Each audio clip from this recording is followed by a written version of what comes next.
Hi, I'm Liz. And I'm Rhea. Welcome to Karma's My Bitch, a podcast about love, Sex, connection, abundance, joy, purpose, peace, and how life isn't simply the stories we tell ourselves. When I met you and we started this podcast and all the things, right? Mm-hmm. I was quite a spiritual dabbler. It seemed like something that the universe would bestow upon me, the right person or the right job or the right account, or, be like, oh no, I'm broke, universe, please let me win the lottery. Like, it was all very much like that. I was definitely praying to a god. Yeah. I was not seeing that I was remotely divine myself, right? I thought the divine was outside of me and I was just the pawn in it. Even though I didn't ascribe to religion, I pretty much lived in religion. But as a result of all of that, I found guidance to be the personification of that God in the simplest way. Even though it was coming out of your mouth, or it was coming out of my pendulum, or if it was coming out of anywhere, right? I saw them as the ones in control.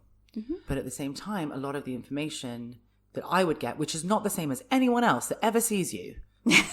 And this is the bit that is just like, it's so fucking frustrating. Tell me about it. We joke about it all the time. But I think with me, guidance in my actual life, right? Guidance has about a 10% hit rate.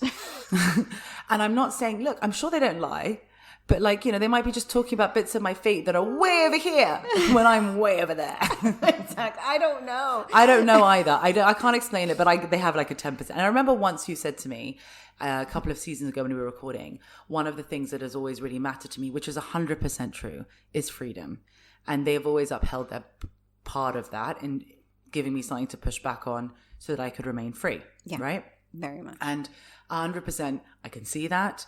If it wasn't for the 90% negative hit rate, I would have basically not been able to get dressed in the morning without asking guidance, everything, right? We naturally do start having this extremely dependent relationship on something that seems to always be right. And then also I would have undermined myself at every stage and every turn because I would have just outsourced my knowing, right? So don't get me wrong. I'm not angry necessarily about it. You don't sound angry at all. But I have to say it put me in this very strange position for a very long time where I was aware that the information was not, unless we're talking about personal life stuff here, right? Yeah. I'm not talking about the work. Clearly it's unfolded in this really magical way. And I wish either of us were as smart to take credit for it. We cannot. But I'm talking about my personal life and the people that would come in and the decisions I would be making, etc. Yeah.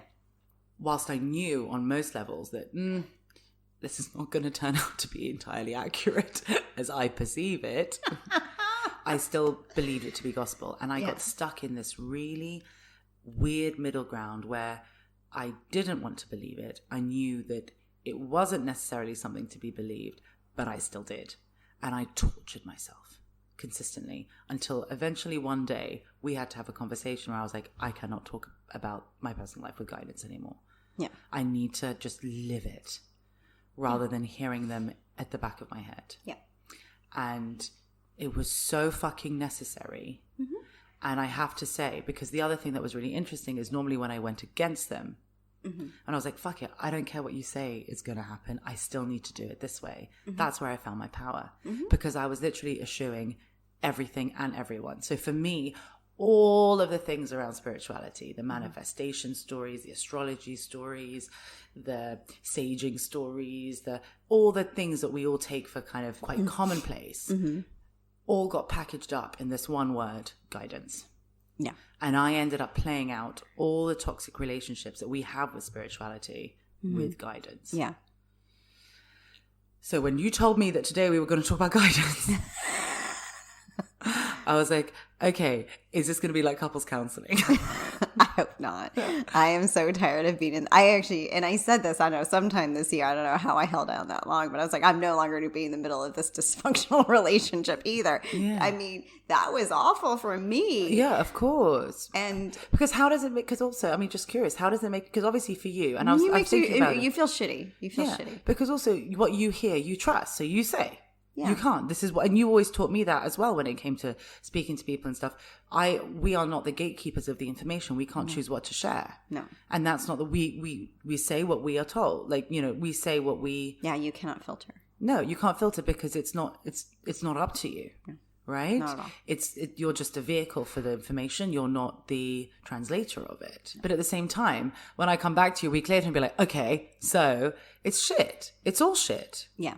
And also it's shit seeing, I guess, my emotions in it and everything. It's all shit. I feel for you. I felt for you. Mm-hmm.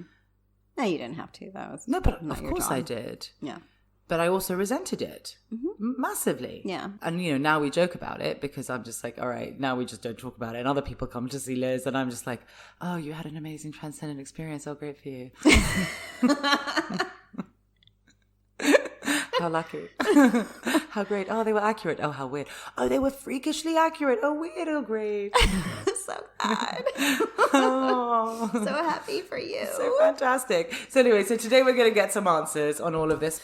And we cannot help, especially in our early stages of understanding what guidance is and guidance is purpose, to sort of not end up conflating guidance's role within our fate and within our karmic undoing process and,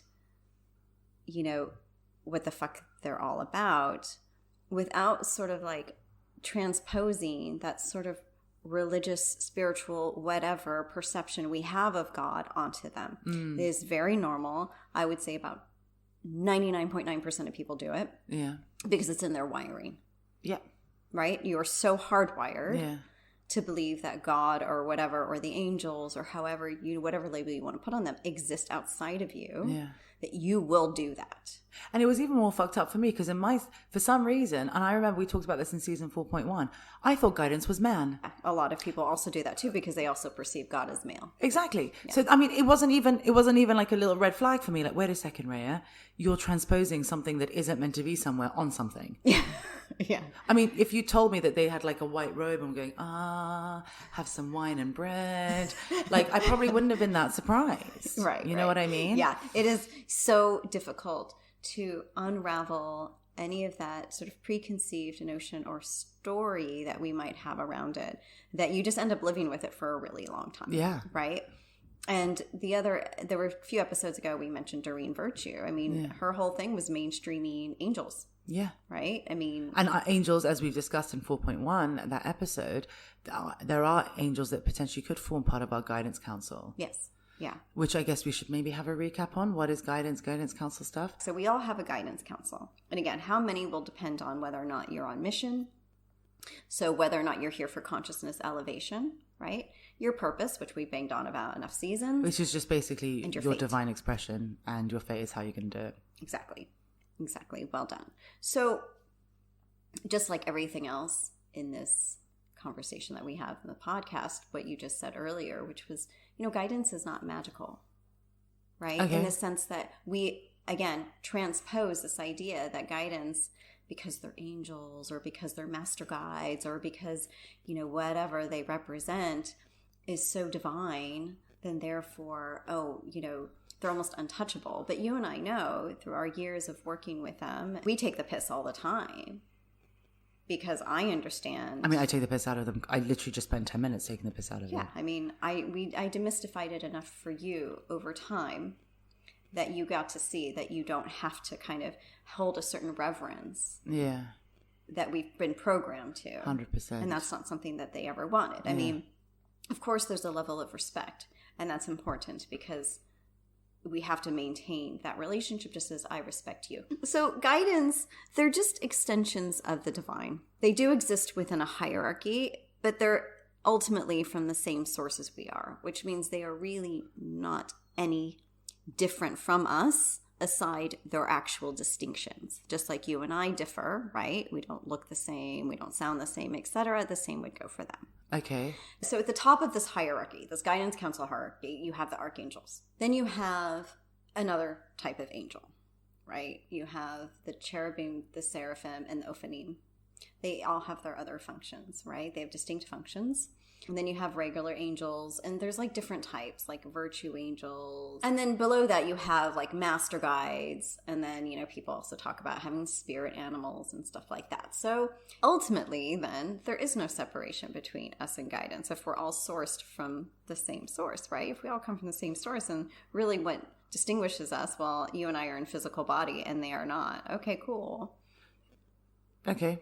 But so then what, right? But then how do they know stuff? How do they see stuff that we don't see? Because they're not burdened by their physical. They're not in physical form, and they can see the future a bit, or they can see our fates. Yeah. Can they see the whole thing? No, they cannot see the whole thing, but they can see a very good portion of it. Okay, fine. So effectively, you're just asking someone who can see more than you, what do you reckon? Yeah. Just like I'd ask you, "Ooh, what do you reckon?" Or I'd ask my other friend, "Oh, what do you reckon?" I'm asking guidance. What do you reckon? But it's a bit like, so imagine So you're I'm just the visiting a person. city you've never been to. Yeah. Say you've never been to Amsterdam. Yeah. Are you going to take directions from somebody who has lived there for a long time and pretty much knows the ins and outs of the city and how to get around? Or are you going to take directions from somebody standing in a street corner who looks just as lost as you? Yeah, exactly. Right. And the thing is, the person who's lived there and knows how to get around and stuff, that's how they like to do it. You might like to do it a bit differently. Exactly. Now. And that's the that's the other point too, which is, but you don't even have to take direction that way. You can still wander around and probably end up at the Anne Frank house anyway. Yeah, exactly. There's still going to be enough signs along the way that you can figure it out. Yeah. It might just take a little longer. But then how does one explain? All right, we're going to just ask a couple of these questions. Okay. Bearing in mind I've said that whole story. How does one explain when you get information? Because I'm not the only one, right? Mm-hmm. I'm sure I'm not in this world the only one. Well, I'm probably the only one in this very unique position I'm in. To be complaining about this is definitely like a privilege. Let's not disagree. Right. Especially now when you get to a point you're like, I don't even need that anyway. I can do it for myself. Like, it's a huge privilege. It's an amazing gift to be able to be your own guide, right? Like, how amazing is that? Mm-hmm. But, this part of the season is talking about actually living in human body, right? And how we manage all of this. Yeah. And how guidance, I guess, can be great at giving us guidance on what to do next or whatever if we're not sure. Yeah. But what next steps can be. I mean, we actually didn't even discuss that, which is like, what's the point? Well, I guess, this is my question then. So I always manage to understand after a while that in 3D, guidance's point is to get us out, right? Yeah. It's as simple as that. That's to get us out. So they will tell you whatever the fuck you need to hear in order to either trigger the shit out of you or to get you to go along your destiny and finish it. To really turn around and go, you know what? I am good enough. Like I did for you in that conversation. You know what, Liz? We don't need to talk about my personal life anymore because I can figure it out on my own. Yeah. I will be just fine. Hallelujah. Do you know what I mean? Yeah, that's what they're here for. Mm-hmm. They're here to get you to finish the fuck out of your karma,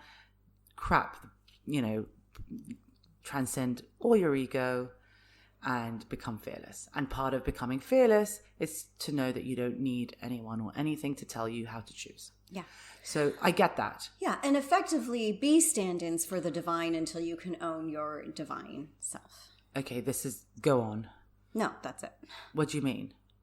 Well, how else are you going to realize your divine connection? As long as we can allow guidance in our lives, we're allowing a strong connection to the divine in a way in which until we can develop it ourselves, we will not have it. What is it when people get information that doesn't seem to line up? Well, you're going to have to break this down for a second. Right? All right. Because part of that was, and the majority of time when that happened was when you were either in your karma or in your ego process. Yeah. Well, no, but I think it's good because let's break this open. Let's break open, not about me, but for everyone who's ever gone anywhere. Mm-hmm. You know what I mean? Well, we can't speak to necessarily anyone who's ever gone and ended up speaking to guidance. Okay. This is for you. Well, I don't want any confusion because some people go to readers and then they're like, "Oh yeah, she told me this and it was spot on." And who are they seeing? Who are they speaking to? I don't know. Okay, all right, fine. Depends. How do you know you're speaking to guidance? Well, it depends on who you see.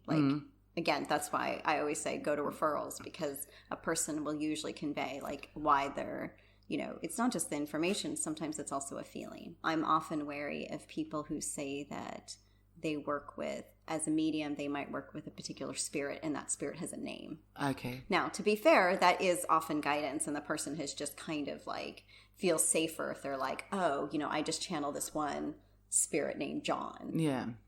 And I'm like, yeah, well, that's not one John. Like, and if it's a person who passed over, they're not going to be able to see a lot. So you go and you see somebody who's quite connected, and therefore you get the sense that it's guidance. And say like they were spot on about your friend. You went to them and then they missed about like 9 out of 10 shots. I say that humbly because, as you know, as you've told everyone, I get there too. So. But only with I me. am no Steph honestly, Curry in my shots. But it's only with me. It's literally only with me, which is why I believe it's purposeful. Yeah. Yeah. Because it's only with me. Yeah. Yeah. Because, well, first of all, a good portion of that was, again, during your karmic undoing. Right? Which, by the way, you've really coined as a phrase as of like 3 days ago. Anyway, you were never going to get to the point of seeing us for who we were if you couldn't see yourself for who you are. Okay. So we had the unenviable task of dispelling all the magic around who we are and our identity. Okay. So that you could see us as nothing. Yeah, that makes sense. In a very weird, fucked up way. Yeah. No, you had to have complete disregard for us. So even though you didn't lie because you can't lie. No, we cannot lie. So how did you do that? You just told me random bits of my fate that weren't gonna... Pretty much. So it's like, oh, what color is my hat? Red, because there's a red one in the shop, but even though the one you're wearing is yellow. It's a bit like that. I mean, maybe not that obvious. Not that blatant. Yeah. And never one that is never far out of the realm of possibility. But the second reason we'll share with you has a lot to do with the fact that you always needed to know that you had a choice. Because until you knew that you could choose for yourself, you would always be looking outside. Yeah, no, that's true. And we had always agreed with you to fast track your growth. It is actually in your contract. But when you are entering the realm of higher consciousness, when you are in a space in which you can open yourselves up more and more to more information, more knowledge, more wisdom, so that's your expanded self, yeah? We're here to help feed that bit, as in help you get there and fuel that through our relationship and connection, because we hold all of that. So we're not just kind of here just to kind of like pat you on the back and applaud you because, you said no when you wanted to say no.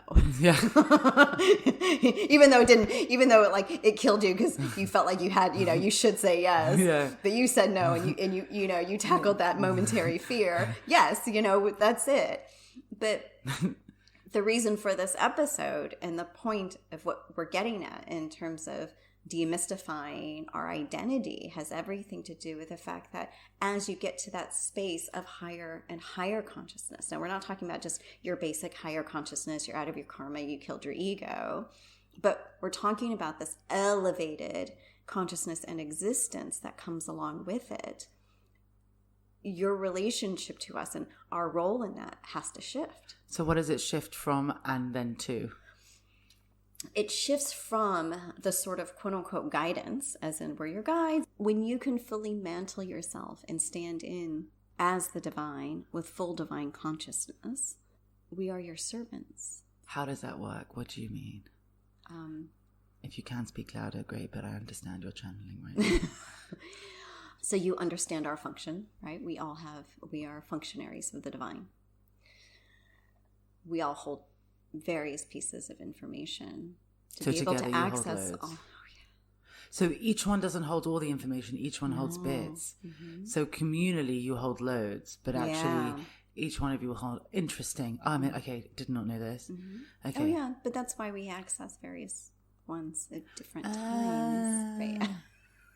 You know what? Some of it may seem obvious, like the physical bodies in the physical world, but sometimes you just need to say it. Just say it. That's fine. Yeah. Okay. Cool. Go on. So when can one enable themselves to move from kind of all right, keep me on the straight and narrow, to allow me to be just everything all at once? We've got to be fully in your fate, obviously. For the generations over 35, it will be difficult. Just because it's not even about the separation consciousness they hold. It's about the density they hold. which is why we had to talk about the physical body in the previous episode. Because older generations always have greater density. Okay. How do we lighten our density physically? Deal with your shit. And once you've dealt with all of it? Then deal with it some more if you haven't fully, right? You keep going and you keep going, and then you can. Okay. And again, lock in your purpose. You know, what we're seeing, this is just an aside, so excuse us, but what we're seeing is that a lot of, I guess it's the age bracket they want to use, the 35 and up, they're not in their purpose yet still.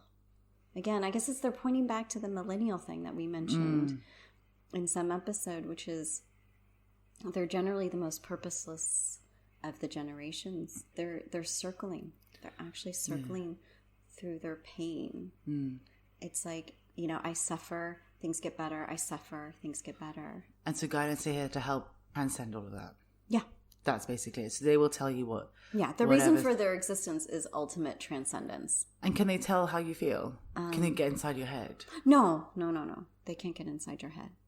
They do not control us. They're not puppet masters. And I think that's what a lot of people also but also like, if I think something, they're like, yeah, that's what you're thinking. Do they know that? Do they know what I'm thinking and feeling? Yeah, no, of course they can pick up on your thought vibe. Okay.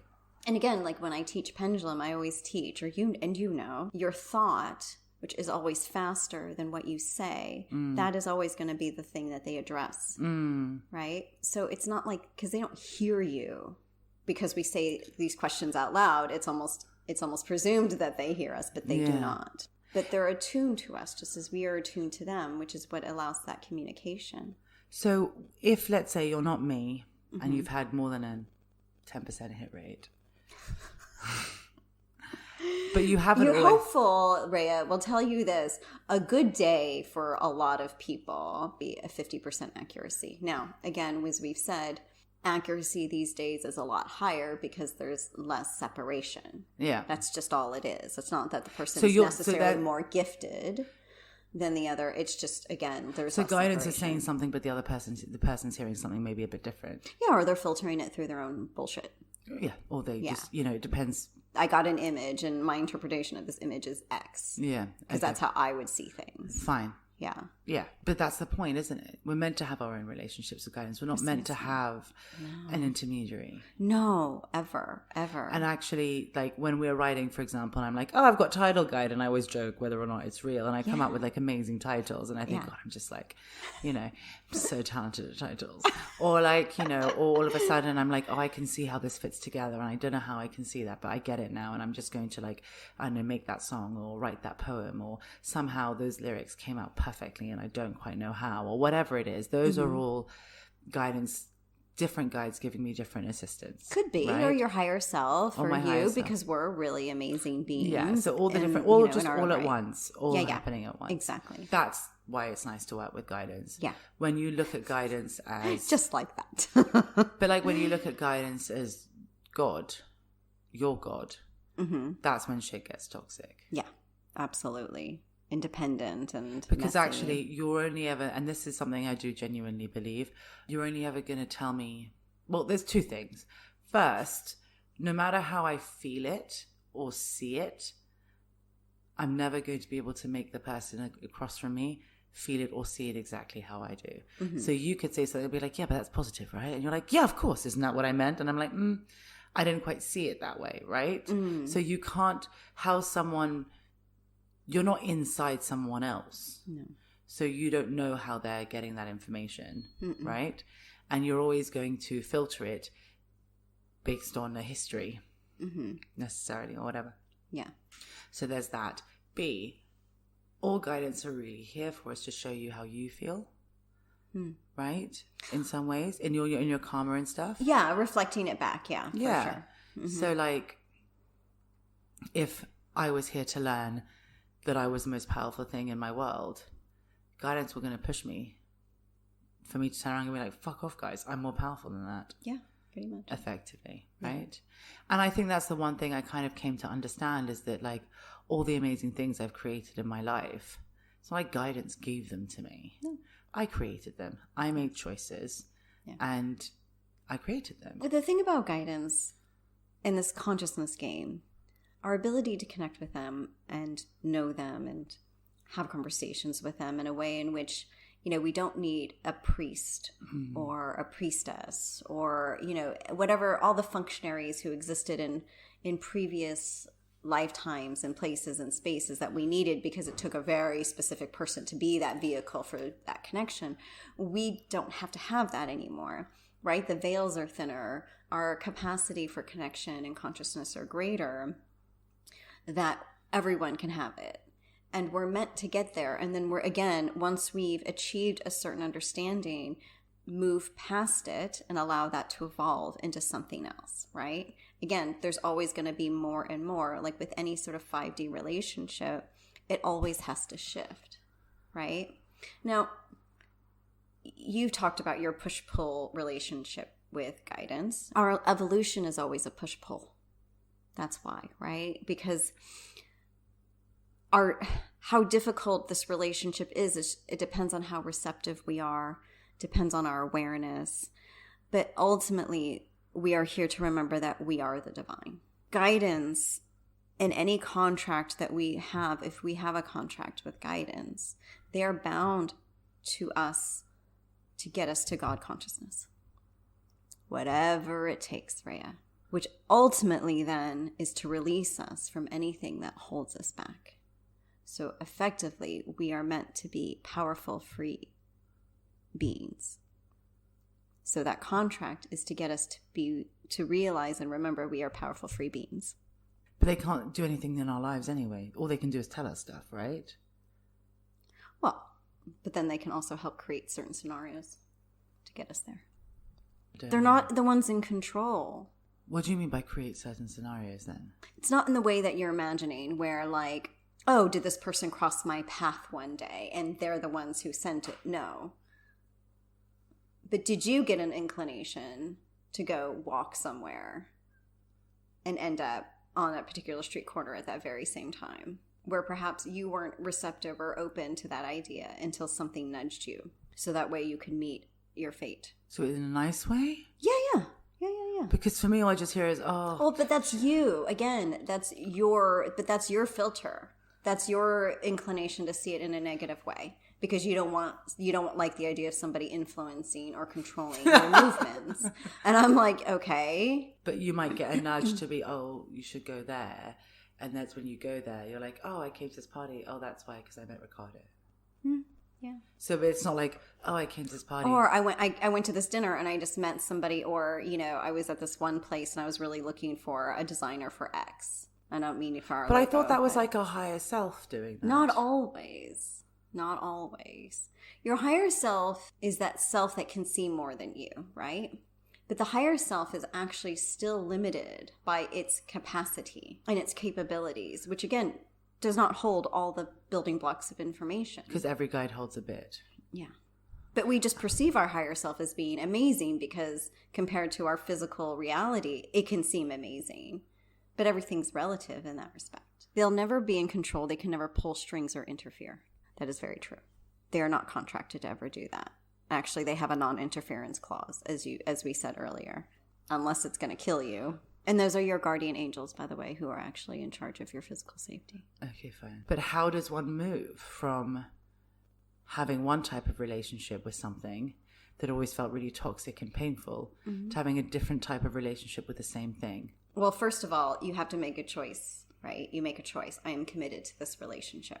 Yeah. I'm committed to making this work. And then from there, it's every instance that you have the opportunity. You make the conscious choice every interaction until it becomes wired in. That's all. So, for example, more than that. The key to any relationship with guidance or anything that has to do with sort of whatever spiritual bullshit, it's detachment. When you're not attached to any outcome and you're fully detached from the source of that information is when you can actually have greater accuracy. It almost doesn't matter anymore who they are, who's talking, what it's all about.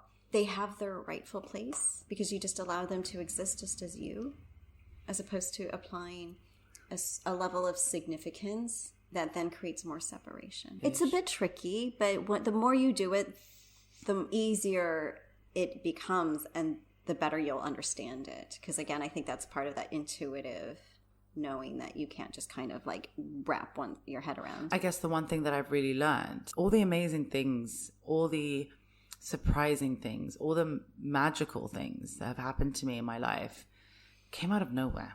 I followed a hit. I followed something. But they're never out of nowhere, right? No, I know. Yeah. But in the sense that what I mean by that is like they came not because you told me they were going to happen tomorrow. Mm-hmm. They didn't come because I pulled a card and exactly how it said came about. I pulled a card and I'm like, oh wow, that's what it meant after the fact, right? Yeah.